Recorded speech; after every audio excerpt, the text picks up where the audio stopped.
Hello everyone. Today COIN98 is very pleased to have our guest here for the second time, Pradeep. The company we were talking about today is expected to shape the future of healthcare industry. We have had an interview once before with a project CEO early this year to examine the potential of the business, and now they have made a considerable progress over the past time. Yeah, you guessed it right. So I am talking about Solve.Care, a platform that will place healthcare on the blockchain. And here with me today again with Pradeep, CEO of Solve.Care.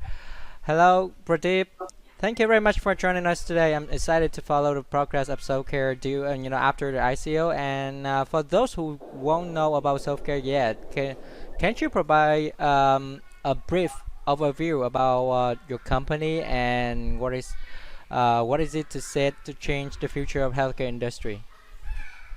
So, hello, COIN98 community. This is Pradeep, and it is good to be back.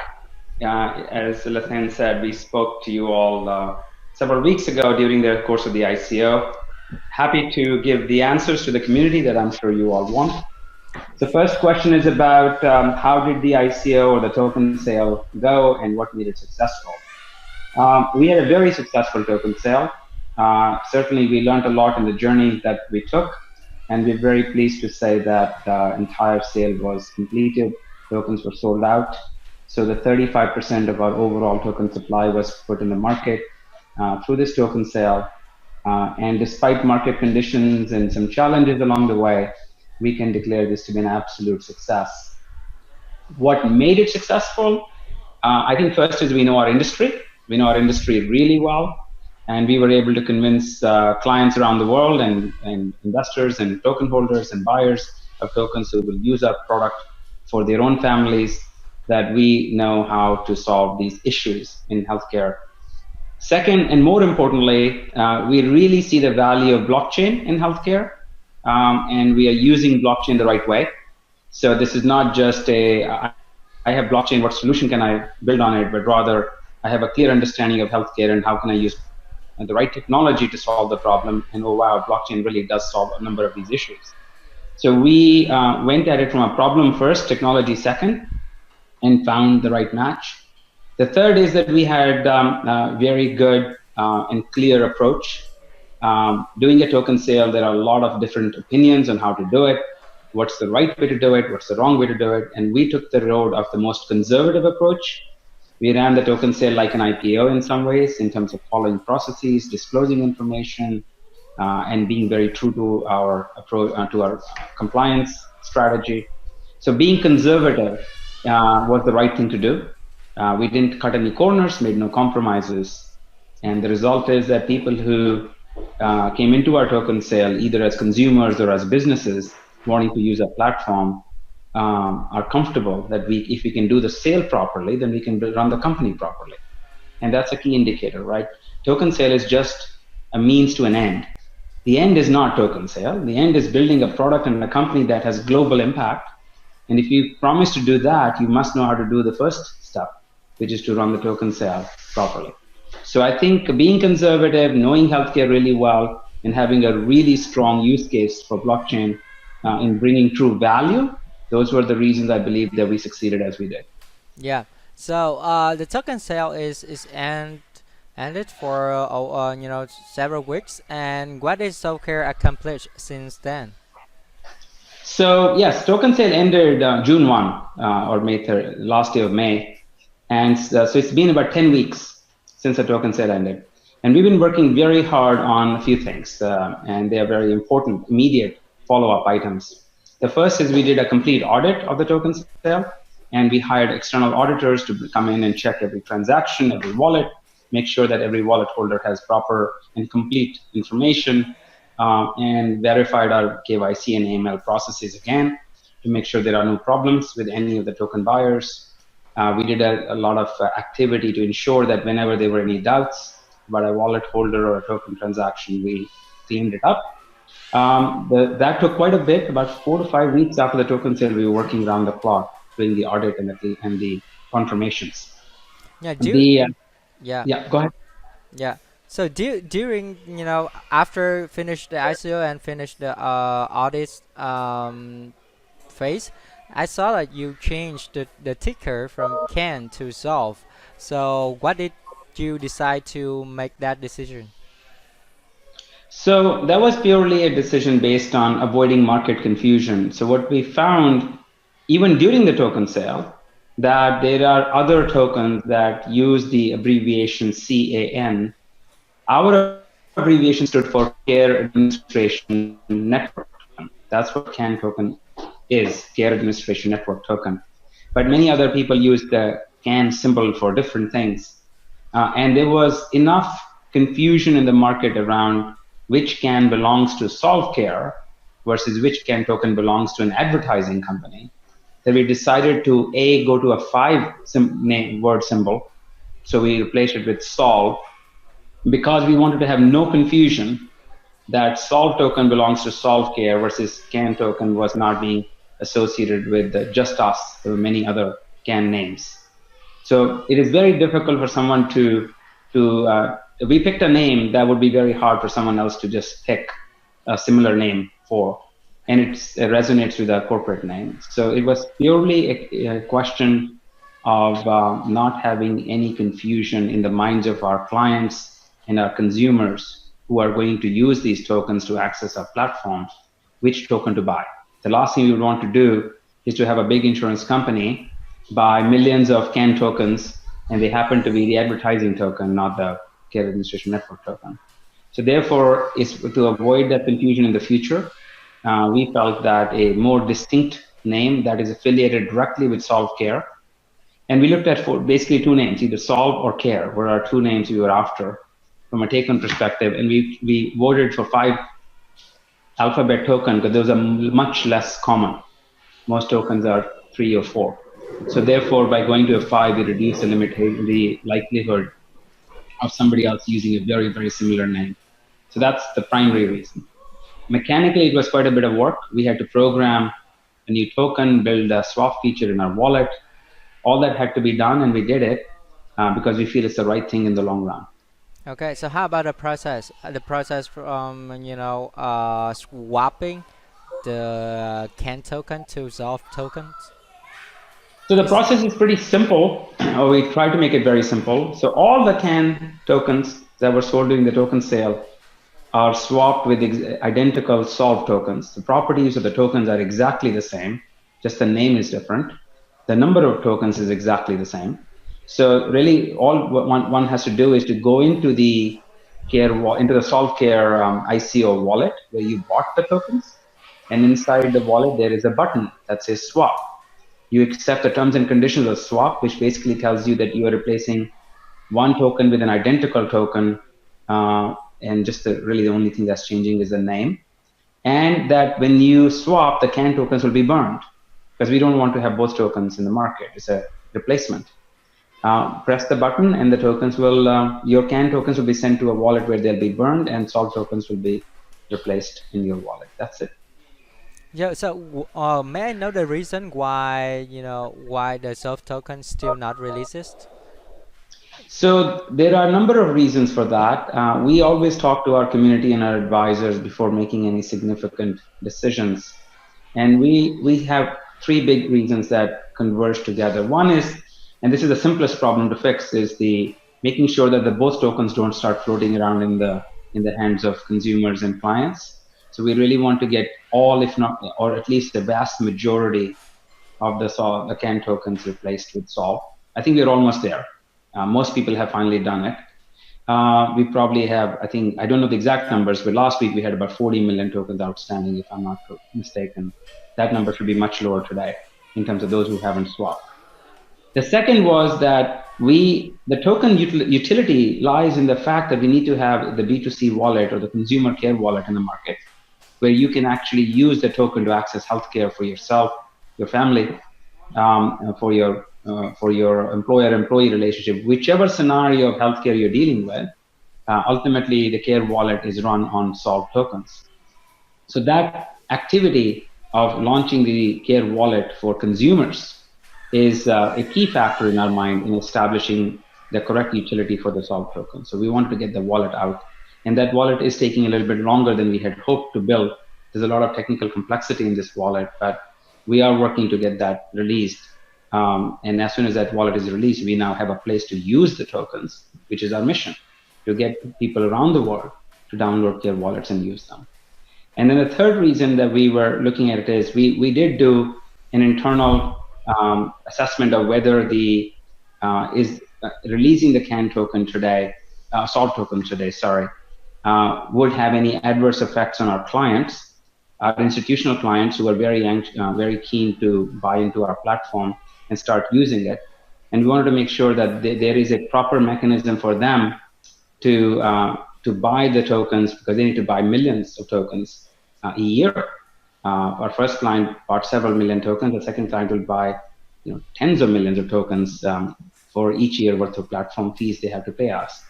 So they need to have a proper mechanism in place, both in terms of buying ability and the ability to be compliant, because these are all large institutions. So client ability to buy and manage tokens, the ability of the consumer to use the token in the Care wallet, and the need to complete out the swap were all factors that combined were big enough to say, okay, in the better interest of the community and the token holders and the project, let's make sure that we have more progress made on at least 2 out of these 3 areas before we release the tokens. So could you share more information about when all the investor and contributors can expect it to receive a token? So we don't have a firm date right now on the token release. We're working very hard to get it done as soon as we can. We are anxious to get it out in the market. There's no real value in delaying it from our perspective, other than the 3 things that we have mentioned. But based upon the launch of the Care wallet and our ongoing negotiations with our clients, that will determine our date. So I will publish the date as soon as I have clear indication on a couple of the open questions I'm negotiating with clients and third parties. I would say that you can expect an update on the date sometime towards the end of August, early September, when we will announce the date for the release. So it means that people will. So the announcement will be released on at the end of the August or in the early of the September, and that only the announcement, not about a day to release the token. Yeah, we will obviously look to release a token as quickly as we can, but we don't have a firm date, and I'll give a firm date as soon as we can. But the firm date will be, I expect to announce the date of the release by end of this month. Okay. Again, this is not a hard deadline yet. We don't want to commit to things that we don't fully control yet. Yeah. Many of these are third-party factors. Yeah, because I think there's a we have so many delays after we finish the ICOs, and because we changed the roadmap, then the day we release the token. So I think that we have to trying to make this thing as fast as possible. So I think it's actually interesting. The roadmap that we published, we exceeded most of those dates. The audit was completed sooner than we planned in our roadmap. We got more clients in the pipeline than were in our roadmap. We are actually making great progress on what matters, which is to build the product, build the business, build a client base, build a demand for the tokens. At the end of the day, rushing to do a function that ultimately is dependent upon every other function, we should build the foundation in. So what we are doing is doing exactly what I believe is the right thing to do. Build the product, build the client base, build the demand, make sure that people can actually use the token when the token is released. So our token is truly utilized for the purpose it was built, which is to access healthcare around the world, and to make sure that third parties and regulators are all happy with what we're doing. That's what you would want from me. Okay. The main purpose why community bought these tokens is not so that we can release them in a hurry and regret in leisure, but to actually do the thing that we promised to do. Product, clients, revenue, demand, right? That's what we're working on. And that's the underlying foundation on which the token will stand. So to make this token strong and durable and powerful around the planet, we need to do these things, and they are not easy. And in fact, nobody around the globe has done it well, and we are trying to do it well. So it takes time, and it is why I think our mistake was to set up a roadmap that we felt very confident about on the date of the release, but then we didn't factor in all the market turmoil that has happened since then, which has also scared some of our clients into making decisions. So we are trying to make sure that we get these clients, through the pipeline and into contracting mode and into contracts, so that they are effectively the token buyers. So Okay. those are the factors we're making decisions on. I always make every decision on the strength of this basic question: is it good for the company, the community, and the product and the client, or am I rushing to make a decision that will ultimately we will regret, all of us? And that's my job, not let that happen. So could you share a little bit about the progress of building the platform? So platform is divided into now several tracks. So we have our Care Wallet team, we have our Care Cards team. There are multiple Care Card teams working on different Care Cards. We have our Care Protocol, our Care Vault, and so on. We have both expanded our internal team, and we have brought in some external crypto development organizations that are very good at what they do, and we are signing more partnerships. So we accelerated the B2C wallet as a result of this parallelism. We were originally going to release the wallet in October, and now we are shooting for September. So we moved up 30 days in terms of, or more in terms of the wallet release. So I'm pleased with where we are, but I'm not happy.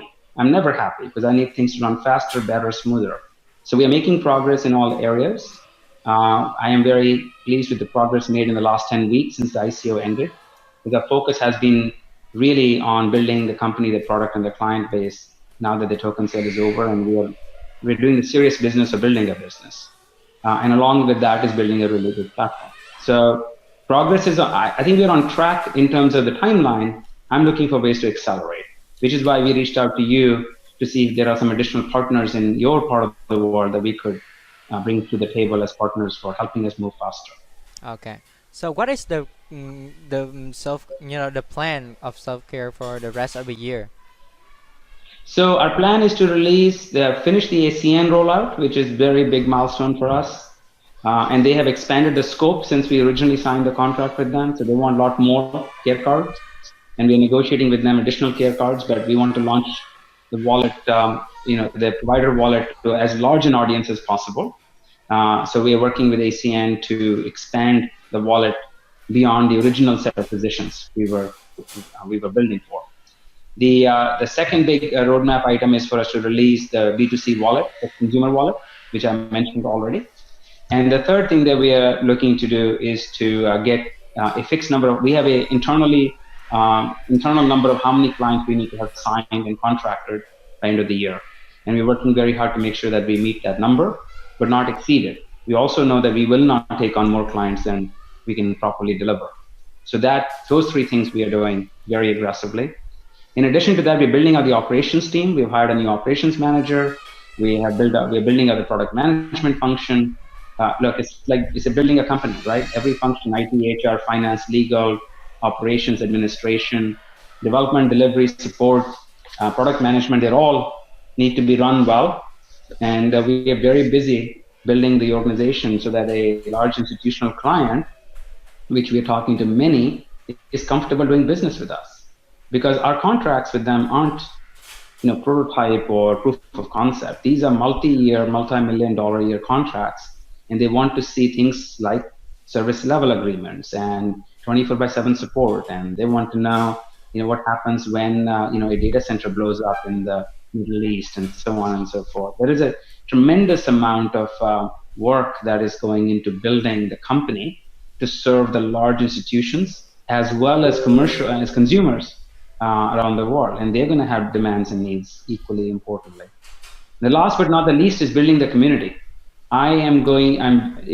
We have, each of our execs has their top 5 priorities in front of them, and in my top 5, building the care community development network and partner network is one of the top 5, along with delivering ACN and getting the B2C wallet released. Yeah, thank you very much for taking the time with us today, Pradeep. We'll be watching the projects very closely, and wish you all the best for the future and self-care team also. Thank you very much for all your support throughout this journey, everyone in Vietnam, and we appreciate you being part of this journey. And I look forward to visiting Vietnam in the next couple of months, which is on my agenda. Thank you, and hope to see you on the next time. Very good. Thanks, everyone.